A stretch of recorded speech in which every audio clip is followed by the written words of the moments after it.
O que faz um reino desafiar o tempo? Algumas civilizações dominaram por séculos e desapareceram sem deixar rastros. Outras sobreviveram apenas em livros. Mas o Egito fez algo diferente. Ele não tentou vencer seus inimigos. Tentou vencer a eternidade. Por mais de 3.000 anos, faraós governaram, deuses foram venerados e a morte nunca foi vista como um fim. Este vídeo não conta a história de um único rei ou de uma pirâmide famosa. Ele revela como nasceu, cresceu, caiu e resistiu um dos reinos mais fascinantes da história humana. E por que ainda hoje somos atraídos por seus mistérios. Muito antes de existir um reino chamado Egito, o Vale do Nilo já moldava destinos. Entre desertos implacáveis, um rio traçava um caminho previsível em um mundo imprevisível.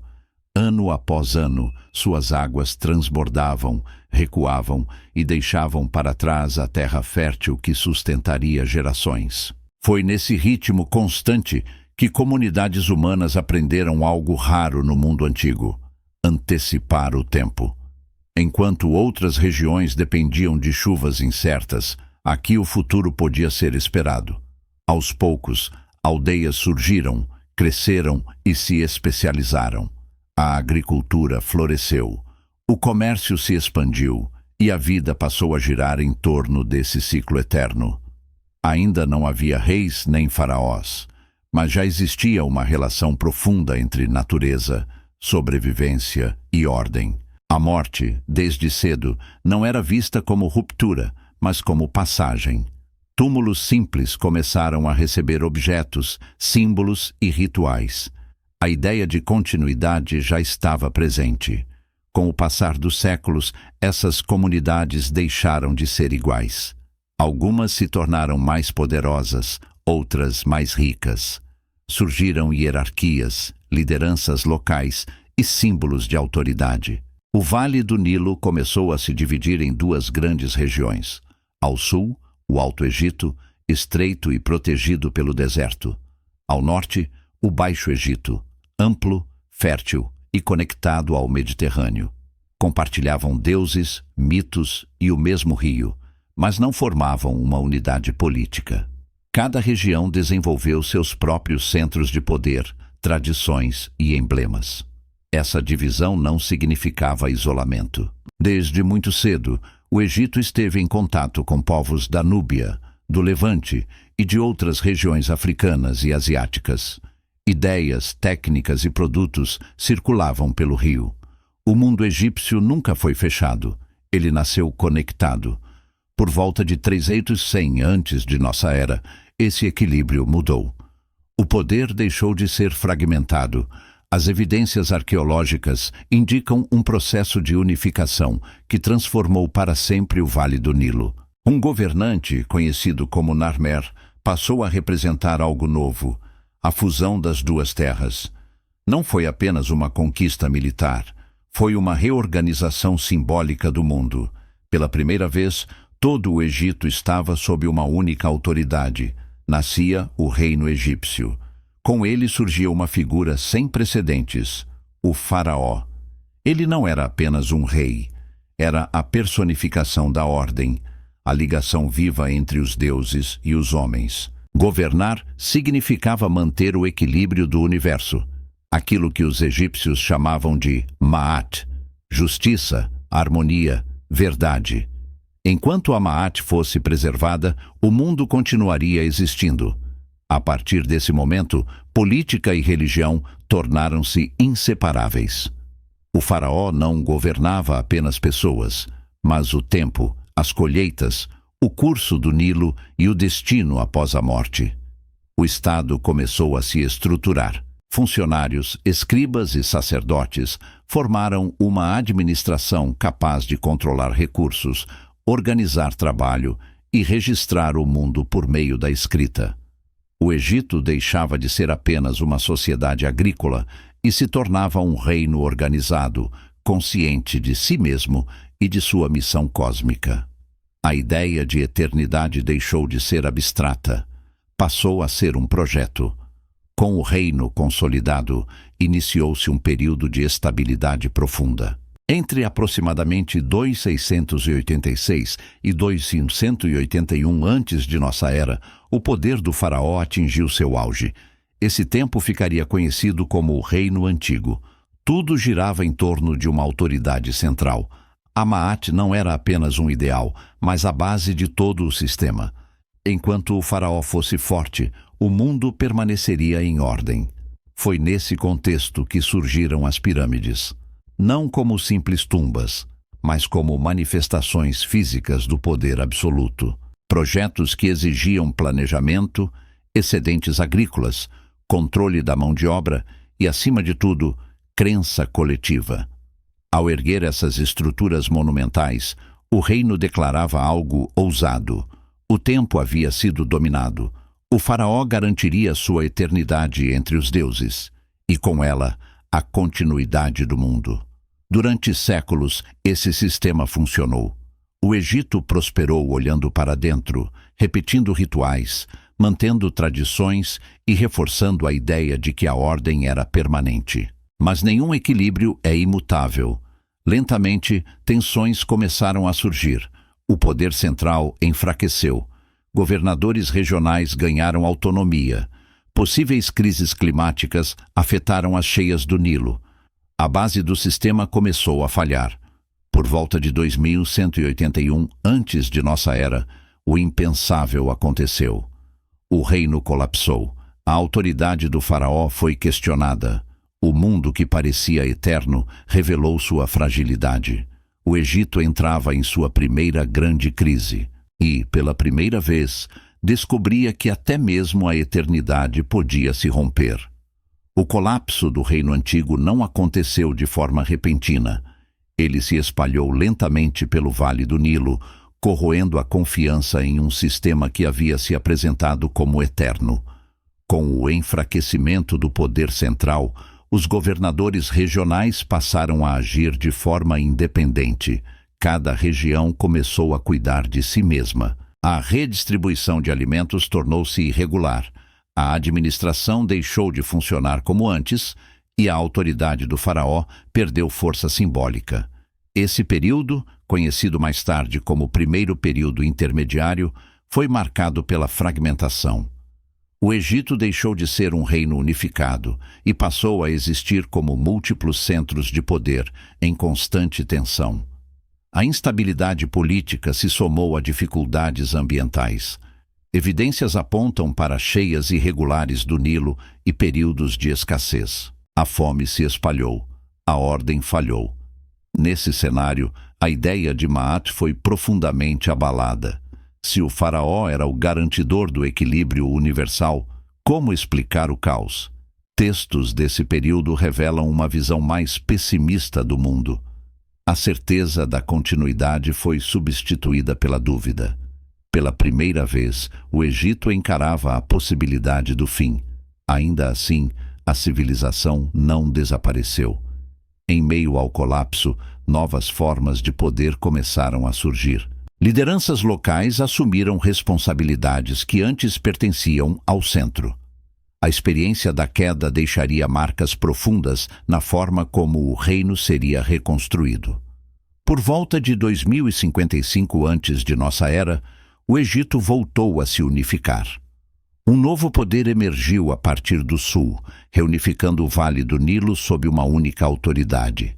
Iniciava-se o período conhecido como Reino Médio. O faraó continuava sendo uma figura sagrada, mas já não era um deus distante e absoluto. A memória do colapso exigia um novo tipo de governante. Agora, a legitimidade não vinha apenas do sangue divino, mas da capacidade de governar, administrar e garantir prosperidade. O Estado foi reorganizado, a burocracia se fortaleceu, a economia se recuperou. O reino voltou a ser estável. Essa reconstrução não foi apenas política, foi também espiritual. Durante o Reino Médio, a relação dos egípcios com a morte mudou profundamente. A eternidade deixou de ser um privilégio exclusivo do faraó. O culto a Osíris ganhou centralidade. A vida após a morte passou a depender da conduta moral. Diante do julgamento, o coração de cada indivíduo seria pesado. Viver em conformidade com a Ma'at tornou-se uma responsabilidade pessoal. Textos funerários se difundiram. Tumbas deixaram de ser exclusivas da realeza. A promessa da continuidade foi democratizada. O reino havia aprendido com sua própria queda. Durante esse período, o Egito também voltou a se projetar para fora. Expandiu seu controle sobre a Núbia, região estratégica por suas riquezas e rotas comerciais. Intensificou trocas com o Levante, integrando-se novamente às redes do mundo antigo. O Reino Médio representou um equilíbrio entre tradição e adaptação. Um Egito mais consciente de sua fragilidade, mas ainda confiante em sua missão cósmica.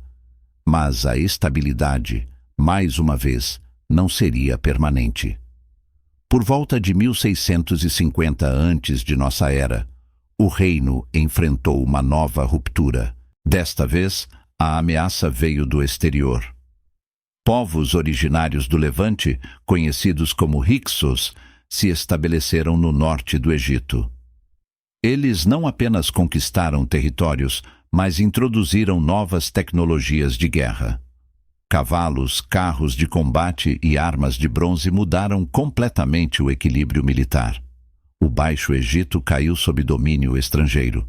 Pela primeira vez em séculos, o reino era governado por não-egípcios. O choque foi profundo. A ideia de invulnerabilidade se dissolveu. O faraó deixou de ser soberano absoluto. O Egito voltou a se dividir. Enquanto os Hyksos controlavam o norte, dinastias egípcias resistiam no sul, especialmente em Tebas. Ali, a identidade egípcia foi preservada. Os rituais continuaram. Os deuses não foram abandonados. Esse período, conhecido como Segundo Período Intermediário, foi de humilhação, mas também de aprendizado. Os governantes do sul observaram seus inimigos, assimilaram suas tecnologias, reorganizaram seus exércitos.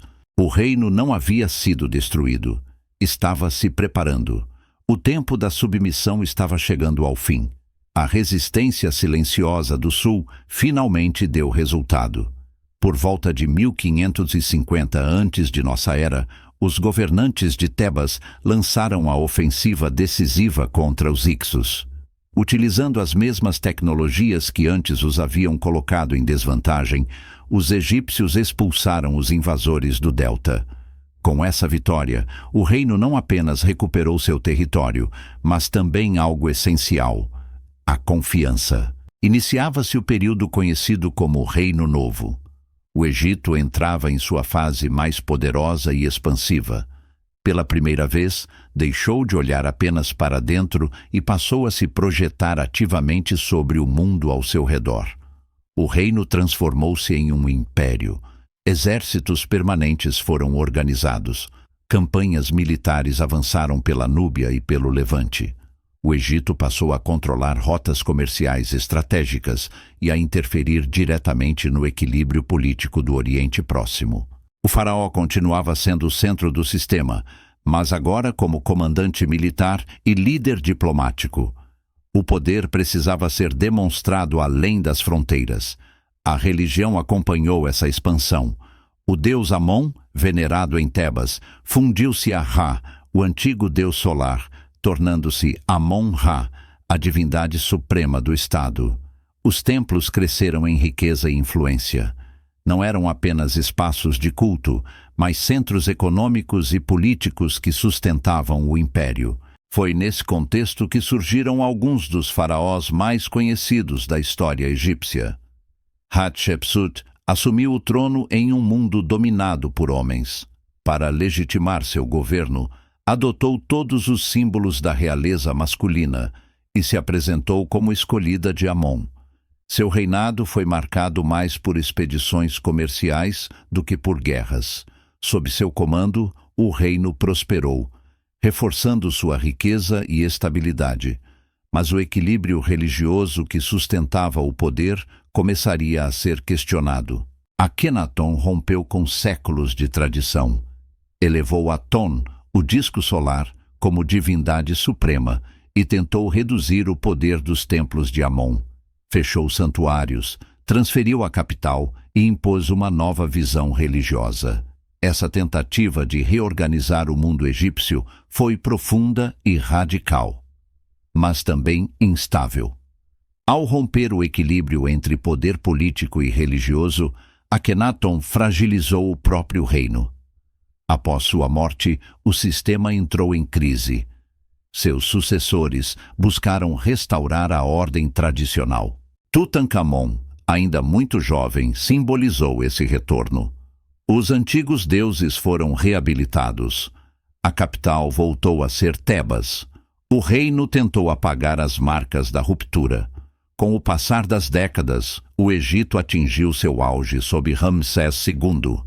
Seu longo reinado foi marcado por construções monumentais, propaganda política e confrontos militares de grande escala. Ramsés enfrentou o Império Hitita na Batalha de Kadesh, um dos conflitos mais bem documentados do mundo antigo. Nenhum dos lados obteve uma vitória decisiva, mas o desfecho foi inédito.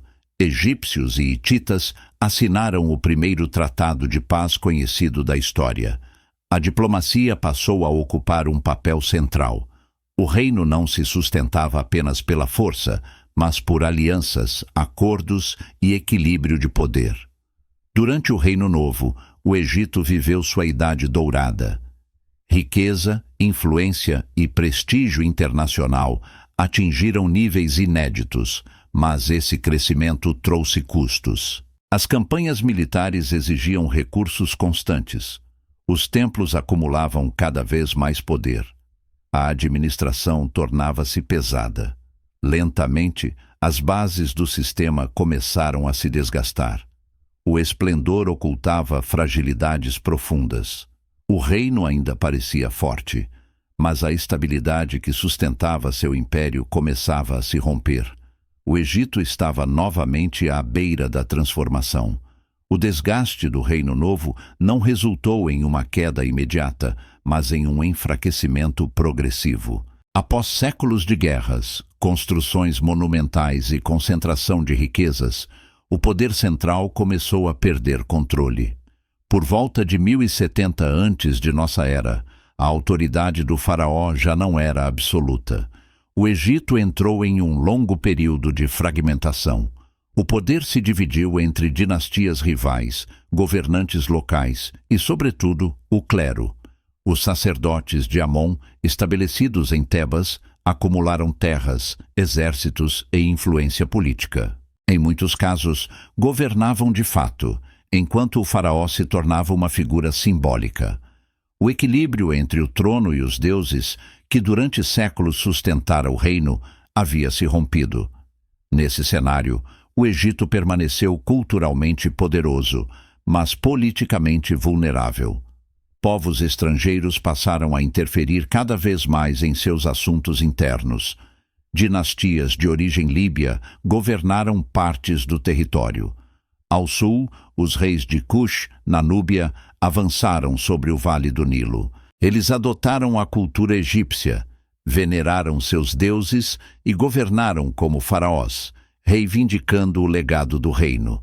Por um breve momento, o Egito voltou a ser unificado sob governantes que se viam como herdeiros legítimos da tradição faraônica. Mas o mundo ao redor havia mudado. Novas potências dominavam o cenário do Oriente Próximo. A partir do século VII antes de nossa era, o Egito enfrentou invasões cada vez mais agressivas. O Império Assírio avançou com violência, saqueando cidades e impondo domínio militar. Diferente de conquistadores anteriores, os assírios não buscavam integrar-se à cultura local, buscavam submissão. Após sua retirada, o Império Persa incorporou o Egito como parte de um vasto sistema imperial. O reino deixou de ser soberano. O faraó continuava existindo, os rituais continuavam sendo realizados, os templos permaneciam ativos, mas as decisões finais eram tomadas longe do Vale do Nilo. O Egito havia perdido o controle político de seu próprio destino. Ainda assim, algo resistia. Apesar das conquistas, da dominação e das mudanças, a identidade egípcia não desapareceu. Seus deuses continuaram a ser cultuados. Seus rituais funerários persistiram. Sua visão de mundo permaneceu viva. O Egito já não dominava, mas sobrevivia. Até que, em 332 antes de nossa era, uma nova figura entrou em cena. Alexandre o Grande chegou ao Egito e foi recebido não como invasor, mas como libertador do domínio persa. Reconhecido como faraó, ele inseriu definitivamente o Egito na órbita do mundo helênico. Após sua morte, um de seus generais assumiu o controle do território. Iniciava-se a dinastia Ptolomaica. Durante quase 3 séculos, reis de origem grega governaram o Egito, adotando os títulos e rituais dos faraós. A cultura egípcia e a grega se misturaram. Deuses foram fundidos. Novos cultos surgiram. Alexandria tornou-se um dos maiores centros intelectuais do mundo antigo. Mas, apesar desse brilho cultural, o Egito já não decidia seu próprio destino. O poder real estava cada vez mais condicionado às disputas do Mediterrâneo. A última tentativa de preservar a autonomia egípcia veio com Cleópatra. Inteligente, culta e politicamente habilidosa, ela tentou manter o reino independente por meio de alianças com Roma. Mas o equilíbrio já não podia ser sustentado. Com a derrota de Cleópatra, o Egito foi incorporado ao Império Romano. O reino egípcio chegou ao fim, não com a destruição imediata de seus templos ou o desaparecimento de seus deuses, mas com a perda definitiva de sua soberania. O Estado faraônico deixou de existir. Ainda assim, sua herança sobreviveu. Por mais de 3.000 anos, o Egito nasceu, caiu, se reconstruiu e resistiu. Tentou vencer o tempo não pela força, mas pela ordem. Não pela conquista eterna, mas pela ideia de continuidade. O reino acabou, mas o desafio que lançou ao tempo jamais foi esquecido.